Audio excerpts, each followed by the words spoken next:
The morning of March 4th, 1944, Debden Airfield, 40 miles north of London. Colonel Donald Blakesley watches his pilots climb into brand new P-51 Mustangs they received just 4 days ago. Some of these men have less than an hour of checkout time in the aircraft. The briefing room had gone silent when the red tape on the map stretched all the way to Berlin, 1,100 miles round trip. No single-engine fighter has ever made that journey. The bomber crews don't believe it's possible. The Luftwaffe certainly doesn't believe it. And sitting in his cockpit, 20-year-old Lieutenant David Palmer isn't entirely sure he believes it either. But in 6 hours, every assumption about air warfare over Europe is about to shatter. Palmer checks his fuel gauges. Internal tanks full. 2 external drop tanks, 108 gallons each. The math is brutal and precise. If he miscalculates by even 20 gallons, he'll ditch in the North Sea and pray the air sea. A rescue finds him before hypothermia does. The Merlin engine catches with a roar that shakes the entire aircraft. 65 Mustangs taxi into position. The tower clears them for takeoff. And as Palmer's wheels leave English soil, he's carrying enough fuel to reach the German capital and enough ammunition to change the course of the war. Because today, for the first time in history, American fighters are going all the way to Berlin, and the Luftwaffe has no idea what's about to hit them.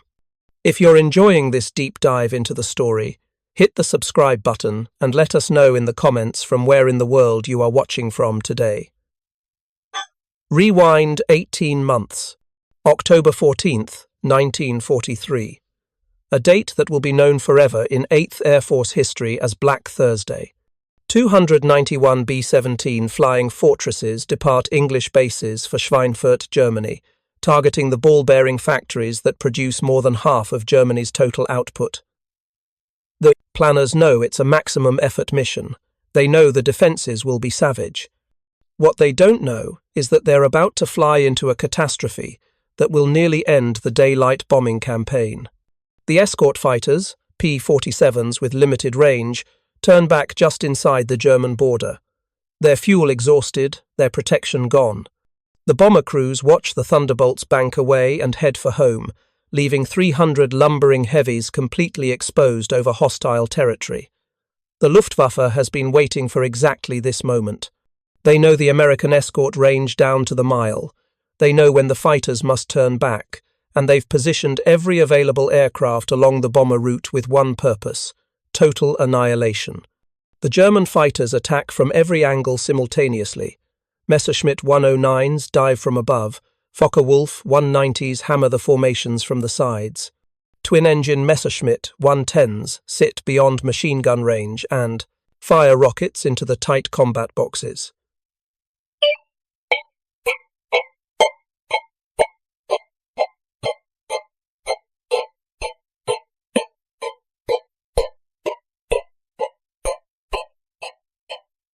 The B-17's defensive firepower, once touted as impenetrable, proves inadequate against coordinated mass attacks. Gunners watch tracers arc toward them from multiple directions at once. There's no time to aim, only to fire wildly and hope. The bombers over Schweinfurt drop their ordnance and turn for home, but the nightmare is only beginning. The Luftwaffe follows them all the way back to the Dutch coast, attacking in waves, fresh fighters replacing those low on fuel or ammunition. B-17s spiral down trailing smoke. Parachutes blossom in the sky as crews bail out over Germany, knowing they're headed for prisoner-of-war camps if they survive. The formations grow ragged as damaged aircraft struggle to maintain position. By the time the survivors limp back to England, the numbers tell a story of devastation. 60 bombers shot down. Another 17 damaged beyond repair. 121 aircraft with varying degrees of battle damage. 650 men killed, wounded, or missing.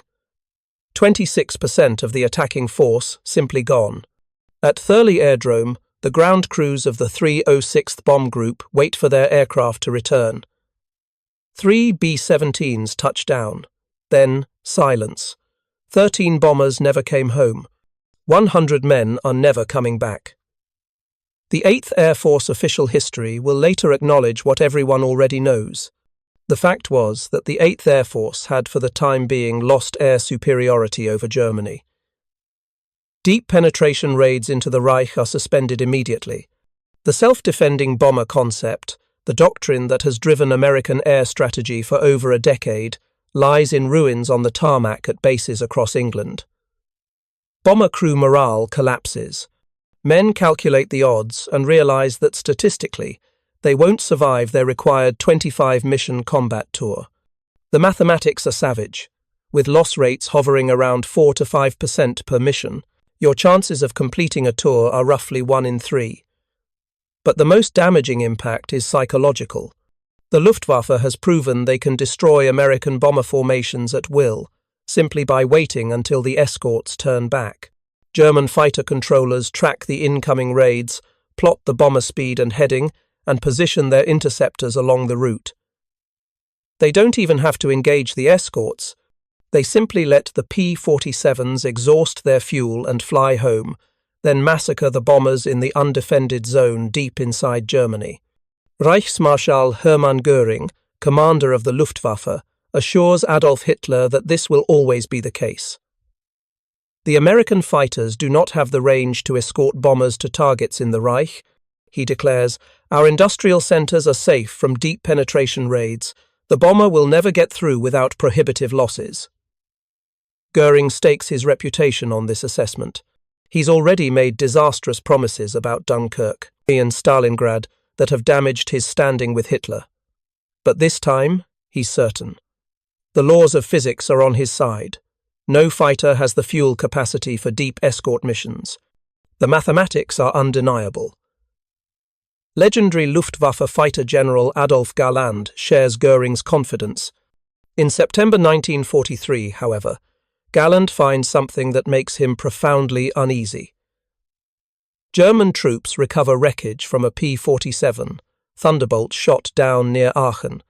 Galland examines the debris personally and discovers external fuel tanks, drop tanks that can be jettisoned after use, dramatically extending the aircraft's range. He immediately understands the implications. At a subsequent meeting with Göring and Hitler, Galland reports his findings. "The Americans are working to extend fighter range. We've found drop tanks on shot-down Thunderbolts. This changes the defensive equation." Göring dismisses the concern entirely. Impossible. The Americans do not have fighters over Germany. "You're mistaken." Galland persists. "Herr Reichsmarschall, American fighters have been shot down over Aachen. There is no doubt about it." Göring's face reddens.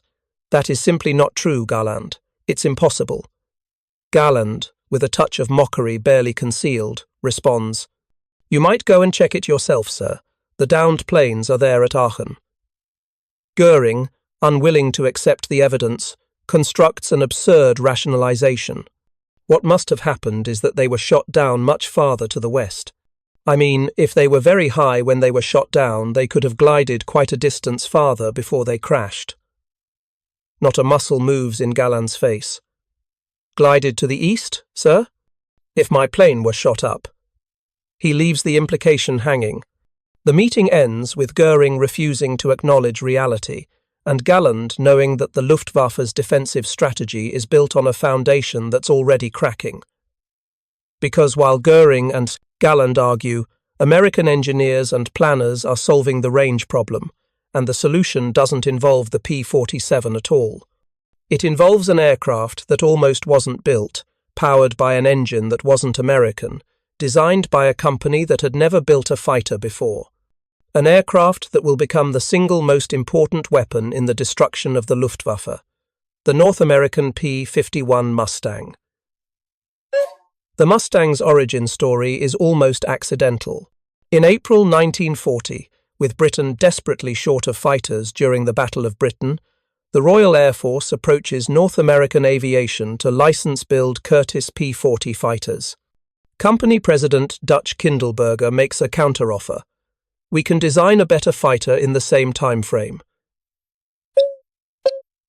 120 days later, the first prototype flies. It's an astonishing feat of engineering, but the aircraft has a critical flaw.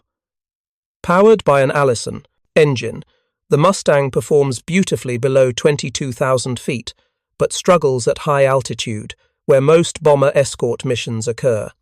For over a year, the Mustang serves in reconnaissance and ground attack roles, impressive but irrelevant to the strategic bombing campaign. Then, in early 1943, the British conduct an experiment. They remove the Allison engine and install a Rolls-Royce Merlin, the same power plant that makes the Spitfire legendary. The Merlin's two-stage supercharger, designed specifically for high-altitude performance, transforms the aircraft completely. Suddenly, the Mustang that struggled above 20,000 feet maintains 400 miles per hour from 11,000 feet to 40,000 feet. Its best fighting altitude is between 25,000 and 35,000 feet, exactly where the bomber formations fly. The Packard Motor Company is already producing Merlin engines under license in the United States. North American begins installing Packard Merlins in Mustang airframes, creating the P-51B and C models. By November 1943, the first Merlin-powered Mustangs reach England. The 354th Fighter Group receives them first. On December 1st, they fly their first combat mission, a fighter sweep over France. 5 days later, they escort bombers to Amiens, then Emden. Then, on December 13th, Kiel, 480 miles into Germany. For the first time, the Luftwaffe finds American escorts refusing to turn back at the usual point. The defensive calculations that have worked for months suddenly don't apply, but range is only part of the equation. The P-51 needs fuel capacity. Engineers add an 85-gallon internal tank behind the pilot, bringing total internal fuel to 269 gallons. With two 108-gallon external drop tanks, total capacity reaches 485 gallons. Range without drop tanks, over 400 miles. Range with drop tanks, 750 to 850 miles. That's enough to reach Berlin from English bases, enough to escort bombers anywhere in Germany, enough to shatter every assumption the Luftwaffe has made about defensive strategy. The aircraft's performance characteristics make it lethal in combat. It can turn on a dime at high speed. It climbs like a rocket.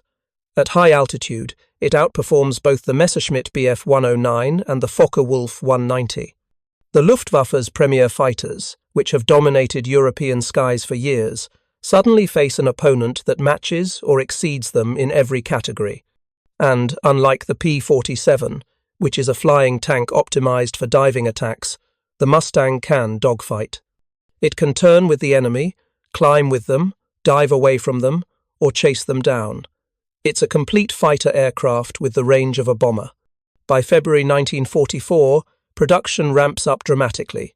P-51s begin arriving, in England in quantity. Fighter groups that flew P-38s and P-47s start transitioning to Mustangs.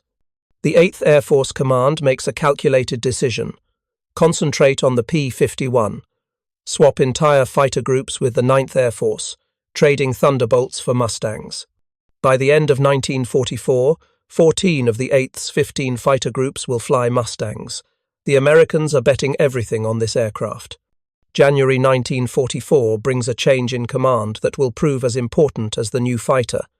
Major General James Doolittle replaces Ira Eaker as commander of the 8th Air Force. Doolittle, already famous for the Tokyo raid in 1942, brings a different philosophy to fighter employment. On his first visit to 8th Fighter Command, he notices a sign on the wall. The first duty of 8th Air Force fighters is to bring the bombers back alive. Doolittle orders it removed immediately. A new sign goes up. The first duty of 8th Air Force fighters is to destroy German fighters.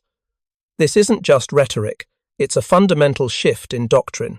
Under the old system, fighters stayed close to bomber formations, reactive rather than proactive.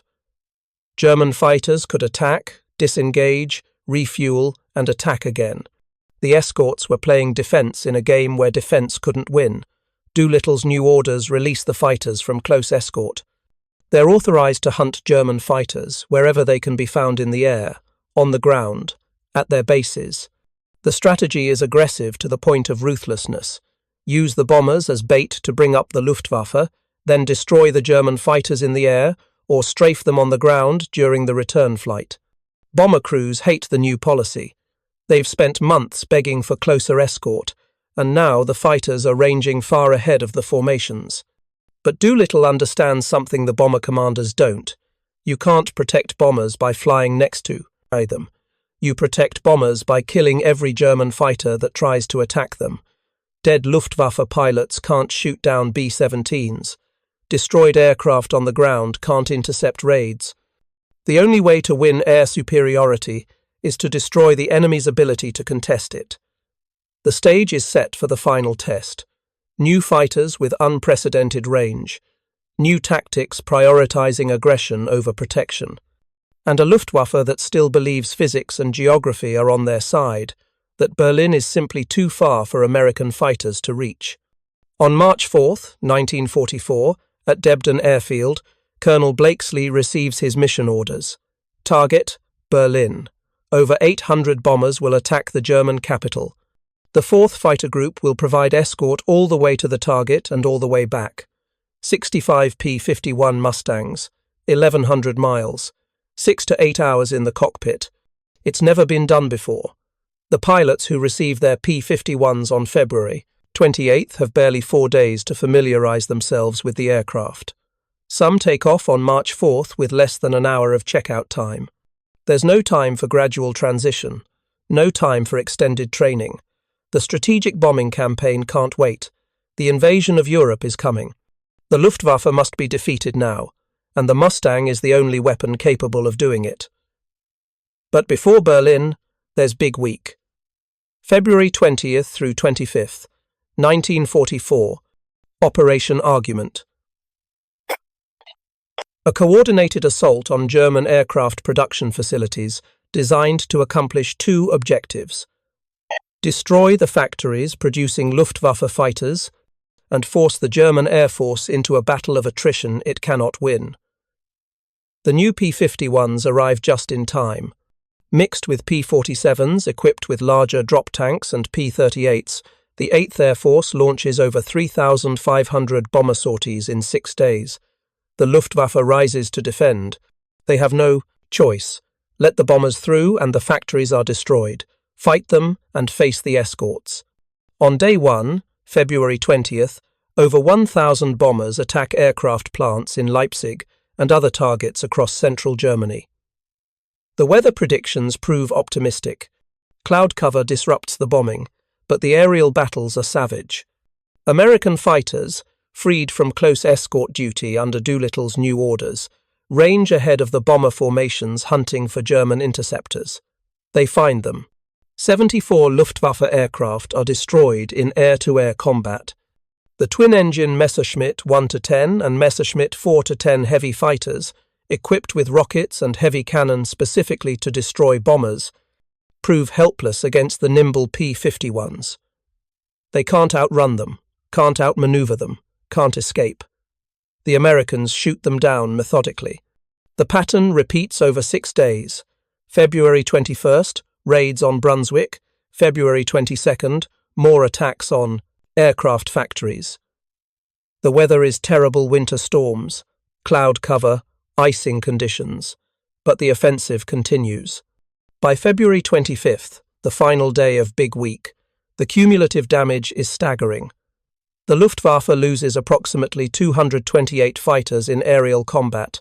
More critically, they lose over 100 experienced pilots, dead or captured, gone. These aren't fresh recruits.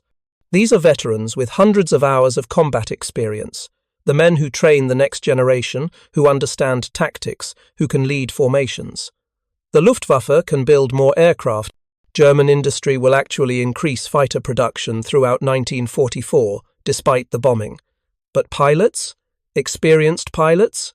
Those can't be manufactured in factories or replaced by dispersing production. The American losses are heavy too. 226 bombers and 28 fighters don't return. Over 2,000 airmen are killed, wounded, or captured, but the United States can replace these losses. New bombers roll off assembly lines in Seattle, Wichita, and Fort Worth at a rate Germany can't match. Fresh crews arrive from training bases in Arizona, Texas, and Nebraska. The strategic calculus is brutal but effective. Trade material and men the Allies can replace for German pilots they cannot. By the end of Big Week, Luftwaffe Fighter General Adolf Galland understands what's happening. First Corps Commander Joseph Schmid files a report stating, "In the long run, our forces are fighting a hopeless battle. The long-range escorts have changed everything. German formations that once attacked bombers at will now find themselves under assault from Mustangs before they can reach the bomber stream. Ground controllers track the incoming raids and vector interceptors to intercept points, only to have the German fighters jumped by P-51s before they can form up. The tactical initiative has shifted completely. This is the context when planning begins for the Berlin missions. The German capital has never been attacked in force by American heavy bombers during daylight. The RAF has been hitting Berlin since November 1943, night after night, but night bombing is imprecise. The USAAF's Norden bombsight and daylight precision bombing doctrine require clear visibility. More importantly, attacking Berlin in daylight serves a psychological and strategic purpose beyond the physical damage. It demonstrates that nowhere in Germany is safe. It forces Hermann Göring to confront the failure of his promise that no enemy aircraft would ever reach the Reich's capital. And it baits the Luftwaffe into defending with everything they have, creating opportunities to destroy more fighters and pilots. The first attempt comes on March 3rd. 662 bombers take off for Berlin. Weather over the target forces a recall, but 30 B-17s from lead groups continue and become the first 8th Air Force bombers to drop ordnance on Berlin. The psychological impact is immediate. Berliners who've endured RAF night raids suddenly hear air raid sirens in broad daylight. Göring, already under pressure from Hitler over the deteriorating air defense situation, faces renewed criticism. March 4th brings the mission Colonel Blakesley and the 4th Fighter Group trained for. 30 Mustangs from the group escort bombers to the German capital. It's a training run, essentially. Proof of concept. The fighters make it to Berlin and back. Fuel consumption calculations prove accurate. The bombers come home. The mission validates everything the engineers calculated on paper. The P-51 has the range. Now, it's time to prove it on a massive scale. March 6, 1944. Mission 250. Target, Berlin. 812 heavy bombers, 504 B-17s and 226 B-24s are dispatched. Over 800 fighters provide escort, including new P-51s, veteran P-47s, and P-38s. It's the largest force the 8th Air Force has assembled for a single mission. The weather forecast calls for clear skies over Berlin, a rare window in winter's overcast. General Karl Spaatz, commanding United States Strategic Air Forces in Europe, knows the losses will be heavy. Estimates suggest 200 bombers might not return, but the strategic imperative outweighs the cost. The Luftwaffe must be destroyed before D-Day. Berlin must be shown to be vulnerable. The invasion is coming in 3 months. Air superiority is not negotiable. If you find this story engaging, please take a moment to subscribe and enable notifications. It helps us continue producing in-depth content like this. The bomber crews gather for briefings in the pre-dawn darkness. When the curtain pulls back, revealing the target, the reaction is universal. Groans. Nervous laughter. A few men vomit. Everyone knows the reputation. Berlin, the big city, the most heavily defended target in Europe. Flak batteries ring the capital in 3 defensive belts. The Luftwaffe has pulled fighter units from across Germany to defend the capital. Every veteran in the briefing room calculates the odds and comes up with the same answer. Somebody in this room isn't coming back. Technical Sergeant William Porter, ball turret gunner with the 306th Bomb Group, writes in his diary, "Berlin. Finally. I've been dreading this one since we got here. If we make it back, I'll have 13 missions down. 12 more to go. Porter will survive this mission, but die over Oschersleben 2 weeks later, his B-17 breaking apart after a direct flak hit. He's 20 years old. The bombers take off in the darkness, forming up over England in massive combat box formations. Each box contains multiple squadrons flying in staggered altitudes and positions, creating overlapping fields of defensive fire. The formations stretch for miles across the sky. From the ground, the condensation trails look like chalk lines drawn across the heavens. For German ground observers, those contrails are a beacon. The bomber stream is coming. Prepare for battle. The P-51s take off later, their greater speed allowing them to catch the bombers over the North Sea. Lieutenant David Palmer runs through his checklist mechanically. Engine temps normal. Oil pressure good. Radio check. External tanks full. He's flying in the high squadron, positioned above and behind the bombers. From his cockpit, he can see the entire formation stretching forward, over 600 heavy bombers flying in disciplined boxes. The sight is simultaneously impressive and terrifying. All those men, all heading toward the most dangerous piece of airspace in Europe, the coast of Holland appears below. This is where the trouble usually starts. German radar has been tracking the formation since it left England. Fighter controllers know the altitude, heading, and approximate size of raid. They've vectored every available interceptor toward predicted intercept points. As the formation crosses into hostile airspace, the first radio calls crackle over the frequency. Bandits, 12 o'clock high, German fighters, Messerschmitt 109s and Focke-Wulf 190s. They don't attack immediately. They're shadowing the formation, calling in positions, waiting for reinforcements. This is the dance both sides know. The Germans will assemble a major strike package, then hit the bombers from multiple angles simultaneously. The P-47 groups, flying the outer escort leg, engage first. Palmer watches distant dogfights, tiny specks wheeling through the sky, trailing smoke. The radio frequency explodes with calls. Break right, break right. I got him. Bogey at 6, 6. I'm hit, I'm hit. The disciplined radio silence evaporates in the chaos of combat.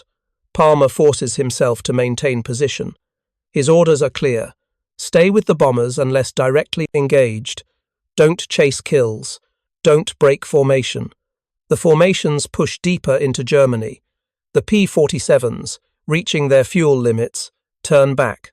The P-38s take over the close escort role, but the real protection comes from the P-51s. With their extended range, they can stay with the bombers all the way to Berlin and back. The Luftwaffe has never faced this before. Usually, by this point deep into Germany, the escorts are gone, the bombers are naked. Today, the escorts are still here, and that changes everything. German fighter controllers adjust their tactics in real time. They're used to waiting until the escorts turn back, then attacking with impunity. Now there is no safe window. The American fighters are still there, still protecting the bombers, hundreds of miles from England. Major Günther Specht, flying a Messerschmitt 109 with Jagdgeschwader 11, records in his logbook. The Americans have fighters over Berlin. This was not supposed to be possible. Everything we were told about their range was wrong. The flak begins before the target. Berlin's anti-aircraft defences are legendary. 3 defensive rings, starting 40 miles from the city centre. 128mm guns, mounted on massive flak towers, concrete fortresses that double as air raid shelters. 88mm guns by the hundreds, smaller caliber automatic weapons for low-altitude defence. The flak batteries open up as the lead bombers approach, filling the sky with black bursts. Each burst represents 800 steel fragments moving at lethal velocity. The explosions rock the bombers, shrapnel punching through aluminum skin like paper. The bomber formations fly straight and level through the flak corridor. They have no choice. The Norden bomb site requires a stable platform for accurate bombing. The bombardiers call out corrections. Left, steady, steady. The pilots maintain heading, while flak bursts walk through the formation, searching for victims. A B-17 from the 92nd Bomb Group takes a direct hit in the bomb bay. The aircraft explodes instantly, an orange-white fireball at 25,000 feet. Debris tumbles through the air. No parachutes. 10 men simply cease to exist. Another B-17 loses 2 engines to flak damage. The aircraft drops out of formation, unable to maintain altitude. Immediately, Focke-Wulf 190s converge on it like sharks sensing blood. The crippled bomber's gunners fire desperately, but the outcome is inevitable. Without the protection of the formation, without working engines, it's just a target. The B-17 goes down over the outskirts of Berlin, breaking apart as it falls. 3 parachutes. 7 men don't make it out. But something unprecedented is happening. The German fighters trying to attack the crippled bombers are themselves being attacked. P-51 Mustangs, their distinctive profiles recognizable even at distance, dive on the Focke-Wulfs and drive them away. The escorts aren't just protecting the main formation, they're protecting the stragglers. Lieutenant Palmer sees a German fighter setting up for a stern attack on a damaged B-17 trailing smoke from 2 engines. Palmer rolls his Mustang into a diving turn, closing the distance in seconds. His 650 caliber machine guns converge on a single point 700 feet ahead. He squeezes the trigger for a 3-second burst. The Focke-Wulf shudders, pieces tearing away, then rolls inverted and spins toward the ground. Palmer doesn't watch it crash. He's already climbing back to altitude, checking his 6, scanning for the next threat. He's burning fuel aggressively, but his gauges show he still has enough to make it home. This is what the engineers promised. This is what the drop tanks make possible. He can fight over Berlin and still reach England. That simple fact is revolutionary. The lead bombardier calls, "Bombs away!" The bomb bay doors open and ordnance tumbles out 500-pounders, 1,000-pounders, incendiaries. Thousands of bombs falling toward industrial targets in Berlin's western districts. The formations execute their turns, heading for home. This is often the most dangerous moment. During the turn, the formations are at their most vulnerable, spread out, unable to maintain the tight defensive boxes. The Luftwaffe knows this and typically masses fighters for maximum effect during the egress. Today, the attacks are noticeably less coordinated. The Luftwaffe is still fighting, still aggressive, but the presence of escorts all the way to and from the target has disrupted their standard tactics. German fighters that would normally press attacks to point-blank range now break off earlier, wary of the Mustangs. Fighter controllers who would normally direct multiple waves against the bombers are struggling to coordinate as their own formations get engaged by roving P-51s. The formation fights its way back across Germany. More bombers go down.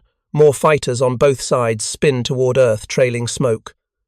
The running battle continues for hours, all the way back to the Dutch coast. Lieutenant Palmer's fuel gauges show 30 gallons remaining when the English coast comes into view. 30 gallons. Maybe 20 minutes of flight time. The margin is razor thin, but he made it. He escorted bombers to Berlin and back. It was supposed to be impossible. The final tally from March 6th takes hours to compile. 69 heavy bombers lost. 11 fighters. 650 men killed, wounded, or captured. For the 8th Air Force, it's the highest single mission loss total of the entire war. The mission will be remembered as Black Monday, but the Luftwaffe lost 81 aircraft, including fighters and crews they cannot replace. More critically, the psychological impact is shattering. In Berlin, Hermann Goering watches American heavy bombers drop ordnance on the Reich capital in broad daylight, escorted by single-engine fighters that flew over 800 miles to get there. Everything he promised Hitler that the Luftwaffe would defend the homeland, that enemy bombers would never reach Berlin in force, all of it lies in ruins. Years after the war, during interrogation by Allied intelligence officers. Goering will admit, "When I saw Mustangs over Berlin, I knew the jig was up." The statement becomes famous, but it captures a fundamental truth. The moment long-range American fighters appeared over the Reich capital, the strategic equation changed completely. The Luftwaffe had built its defensive strategy on a single assumption. American fighters lack the range for deep penetration escort. As long as that held true, the Germans could destroy bomber formations once the escorts turned back. They'd proven it over Schweinfurt, Regensburg, and a dozen other targets. But the P-51 just shattered that assumption. If American fighters can reach Berlin, they can reach anywhere in Germany. No target is safe. No factory, no city, no military installation can be defended by simply waiting for the escorts to leave. The escorts won't leave. They'll be there for the entire mission. And the Luftwaffe, already bleeding pilots and aircraft at an unsustainable rate, faces a new reality. They must fight American escorts and bombers simultaneously, over German territory, on American terms. Luftwaffe fighter pilot Heinz Nock writes in his diary after encountering P-51s over Berlin, "For us, the war is lost. The Americans can now reach any target in Germany with fighter protection. We are outnumbered, outgunned, and our fuel reserves are dwindling. Each mission now is simply surviving to fly the next one." Nock will survive the war, but hundreds of his comrades won't. The war of attrition that Big Week initiated accelerates dramatically after March 6th. The missions continue relentlessly. March 8th, Berlin again. March 9th, more raids into central Germany. The 8th Air Force flies when weather permits, and increasingly, weather is the only thing that stops them. The Luftwaffe launches desperate defense efforts, throwing up hundreds of fighters. But the mathematics are inexorable. Every mission bleeds the German fighter force. Experienced pilots die or are captured. Aircraft are destroyed faster than they can be replaced with trained crews. And fuel, the lifeblood of any air force, begins to disappear. In May 1944, the 8th Air Force receives new targeting priorities. The oil campaign begins. American heavy bombers attack synthetic oil plants and refineries across Germany and occupied Europe. The Leuna refinery, near Merseburg. The Politz complex, Romanian oil fields at Ploiești. These aren't precision strikes against small targets. These are maximum effort raids hitting the industrial facilities that produce 90% of Germany's aviation fuel. Before the oil campaign, Germany produces 180,000 tons of aviation fuel per month. By July, production drops to 50,000 tons. By August, 10,000 tons. The Luftwaffe requests 160,000 tons monthly for full operations. They receive 6,000. The fuel crisis cascades through every aspect of Luftwaffe operations. Fighter units that once flew multiple sorties per day now fly once or twice a week. Pilots sit at readiness for hours, waiting for enough fuel allocation to scramble. Ground crews develop ingenious methods to conserve every drop. Pilots receive orders not to taxi after landing. Ground crews pull aircraft to parking areas with oxen. When the fuel gauge shows 30 gallons remaining, that's not reserve fuel for emergencies. That's all you get. Land or crash. Training collapses completely. In 1943, new Luftwaffe fighter pilots received 250 hours of training before reaching operational units.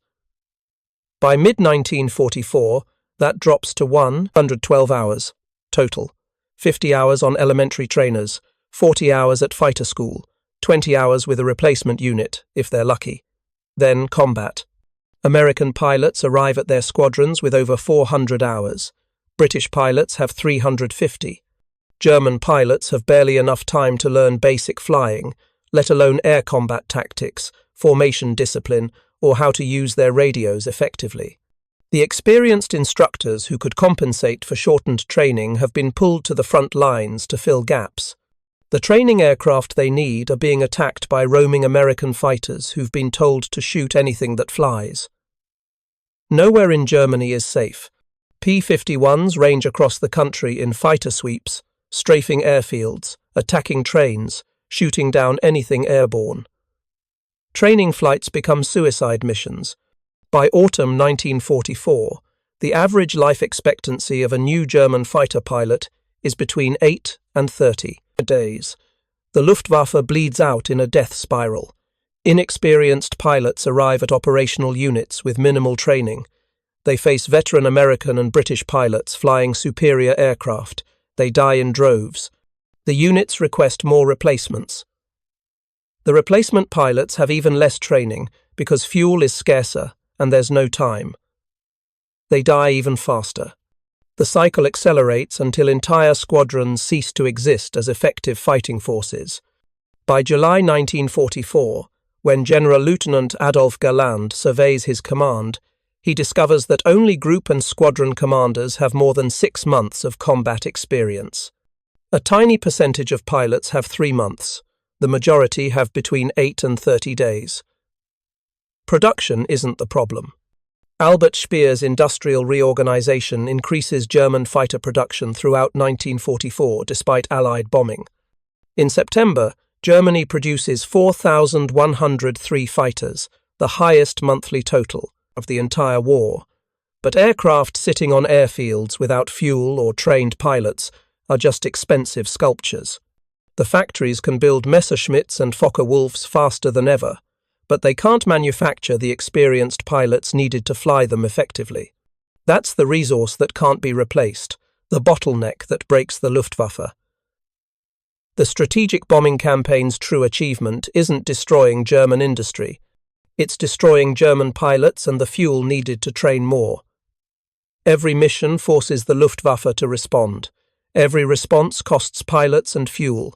The losses accumulate faster than replacements can be trained. By summer 1944, the calculus is undeniable. The Luftwaffe has lost the air war not because they lack aircraft, but because they lack the fuel to fly them and the pilots to fight with them. April 15, 1944 brings a new phase. Operation Jackpot. American fighters begin systematic attacks on Luftwaffe airfields. The P-51's range allows them to penetrate deep into Germany, identify active fighter bases, and strafe aircraft on the ground. The tactic is devastatingly effective. German fighters that survive air combat get destroyed on their own airfields during refueling and rearming. Ground crews scramble to disperse aircraft, move them between bases, hide them in forests. Nothing works. The Americans have aerial photography, intelligence networks, and enough fighters to hit multiple bases simultaneously. The airfield attacks force another impossible choice: concentrate aircraft for easier logistics and maintenance, creating target-rich environments for strafing runs, or disperse aircraft widely, making maintenance harder and scrambles slower. The Luftwaffe tries both. Neither prevents the steady attrition of aircraft destroyed on the ground. By late May, American intelligence reports indicate that Luftwaffe fighter strength at German air bases has fallen so low that they're no longer priority targets. Mission emphasis shifts to attacking rolling stock trains, locomotives, anything moving supplies or troops. The P-51 excels at ground attack, though it's dangerous work. Flying low and fast, Mustang pilots strafe locomotives until they explode, attack fuel trains, destroy convoy trucks. The Merlin engine's liquid cooling system is vulnerable to ground fire. A single bullet through a coolant line means the engine seizes within minutes. Unlike the air-cooled P-47, which can absorb significant battle damage, the Mustang bleeds to death quickly when hit. Ground attack missions cost the 8th Air Force more P-51s than air-to-air combat, but the strategic impact justifies the losses. Every destroyed locomotive is supplies that don't reach the front. Every burning fuel train is aviation gasoline the Luftwaffe won't receive. By June 6, 1944, D-Day the Luftwaffe is a shadow of its former strength. The invasion fleet crosses the English Channel protected by absolute air superiority. Over 11,000 Allied aircraft support the landings. The Luftwaffe manages approximately 300 sorties during the entire day. Allied pilots describe flying over Normandy and seeing no German aircraft at all. The few that appear are immediately swarmed and destroyed. Bomber crews who spent 1943 fearing every mission now fly over France without fighter opposition. The Luftwaffe's collapse is comprehensive. In January 1944, German day fighter units write off 34% of their fighter strength. In February, another 56%. Fighter production continues, but pilot losses exceed replacement rates. Experienced veterans who survived Poland, France, Britain and Russia die over Germany defending targets they can't save. Their replacements, boys with 100 hours of training, last days or weeks before being killed or captured. The institutional knowledge that makes an air force effective tactics, procedures, combat discipline evaporates with every experienced pilot lost. Some Luftwaffe units try innovative tactics. The Sturmgruppen, heavily armed and armoured Focke-Wulf 190s escorted by standard Messerschmitt 109s, are designed to penetrate bomber formations with overwhelming firepower while the escorts hold off American fighters. The concept is sound, but execution is impossible. Assembling large formations takes time. The formations are unwieldy and slow. American P-51s attack them during assembly or during the approach to bomber formations. The Sturmgruppen achieve occasional successes, but the losses are catastrophic. The twin-engine Me-110s and Me-410 heavy fighters, equipped with rockets specifically designed to destroy bombers from outside defensive gun range, prove to be easy targets for Mustangs. They're too slow, too unmaneuverable, too vulnerable. By mid-1944, they're withdrawn from daylight operations entirely. The Messerschmitt Me-262 jet fighter represents Germany's last hope for technological superiority. The world's first operational jet fighter, it's 100 miles per hour faster than any Allied piston-engine aircraft. Armed with 4 30mm cannon, it can destroy a B-17 with a single burst. But production is delayed by engineering problems, Hitler's insistence on modifying it as a bomber, and Allied bombing of manufacturing facilities. When Me-262s finally appear in July 1944, they're too few and arrive too late. More critically, they suffer from the same pilot and fuel shortages affecting the rest of the Luftwaffe. A jet fighter flown by an inexperienced pilot with minimal fuel allocation is just a faster way to die. The statistical comparison tells the story starkly. In late 1943, the 8th Air Force loses 9% of bombers dispatched on missions. By mid-1944, loss rates drop to 3%. The P-51's arrival, combined with Doolittle's aggressive fighter tactics and the systematic destruction of German fuel production, transforms the strategic equation completely. Missions that were near suicidal in 1943 become routine in 1944. Bomber crews who calculated their survival odds at 1 in 3 now expect to complete their tours. The psychological shift is as important as the statistical one. General James Doolittle will reflect after the war. It is generally conceded that the air war against Germany was won during the phase of our operations between the beginning of February 1944 and D-Day. The rate of attrition of the Luftwaffe's pilots exceeded Germany's rate of replacement. Also, the several months of reduced aircraft production during a crucial period created a shortage of reserve aircraft that was difficult to overcome. Thus, Germany was low in 2 essentials at a critical point: aircraft and pilots. But Doolittle's assessment understates the fuel dimension. By autumn 1944, the Luftwaffe has plenty of aircraft. Production is at all-time highs. What they lack is the fuel to fly them and the trained pilots to fight with them. Aviation fuel production has collapsed from 180,000 tons monthly to 6,000. The Luftwaffe operates on 6% of its minimum requirements. Fighters sit on airfields, fully armed and maintained, unable to fly because there's no fuel. New pilots graduate from abbreviated training programs only to sit at bases waiting for fuel allocations that never come. The end game plays out through late 1944 and into 1945. German fighter units that once put up hundreds of aircraft per mission now manage dozens. The coordinated defense of the Reich breaks down into scattered, desperate actions by individual pilots or small formations.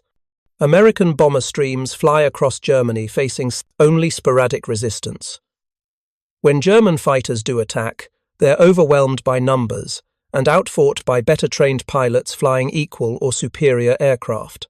December 1944 brings the Battle of the Bulge, Germany's last major offensive in the West.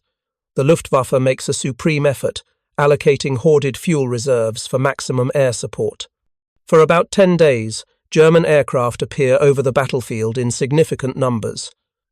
They fly when weather permits, attack Allied positions, and briefly contest the skies.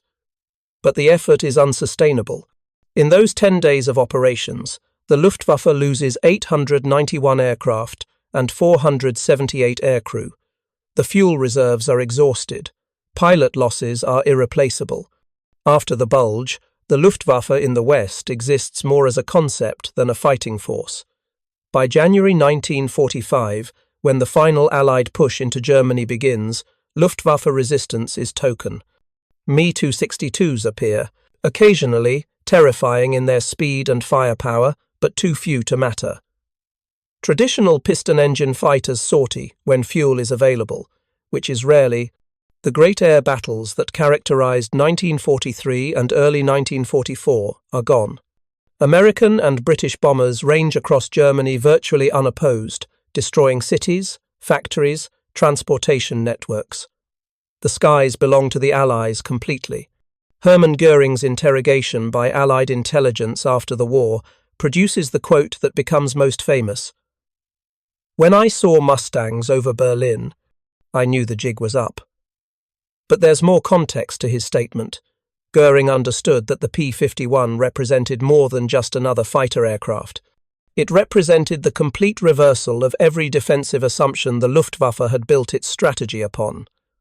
The assumption that geography protected Germany from deep penetration raids, the assumption that Allied fighters lacked the range to escort bombers to the Reich's heartland, the assumption that the Luftwaffe could wait until escorts turned back, then destroy bomber formations with impunity.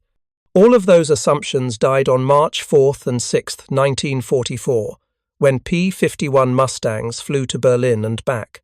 The aircraft that almost wasn't built, powered by an engine that wasn't American, designed by a company with no fighter experience, became the weapon that broke the Luftwaffe's back.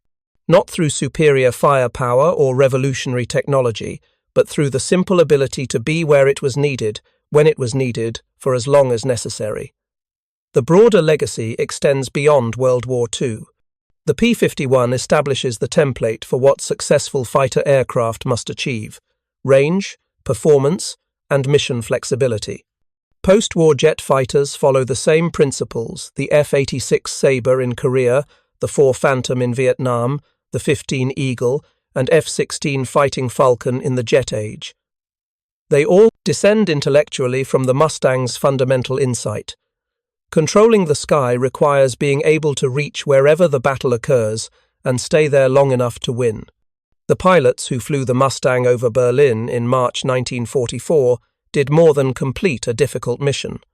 They demonstrated that American industrial capacity, engineering innovation, and tactical adaptation could overcome any defensive system.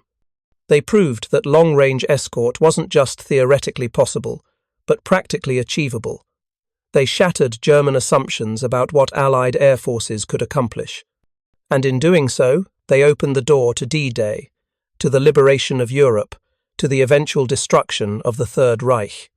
Lieutenant David Palmer, the young pilot who took off from Debden on March 4th with barely an hour of checkout time in his new Mustang, flew 32 more missions before the war ended. He survived, came home, and never spoke much about his service. When asked, decades later, what it felt like to fly to Berlin and back, he simply said, "We did what needed doing. The aircraft made it possible. We just had to be good enough to use it right." That understated response captures something essential about the P-51 Mustang's place in history. It wasn't a wonder weapon that won the war by itself. It was the right tool, delivered at the right time, to the right pilots, employed with the right tactics. The combination of North American aviation's engineering, Rolls-Royce's engine, American industrial production, and aggressive fighter doctrine created a system that the Luftwaffe simply couldn't counter. The Germans mocked the idea of American fighters reaching Berlin. They built their entire defensive strategy on the assumption it was impossible.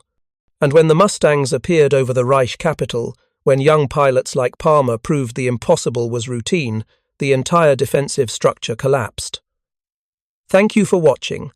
For more detailed historical breakdowns, check out the other videos on your screen now, and don't forget to subscribe.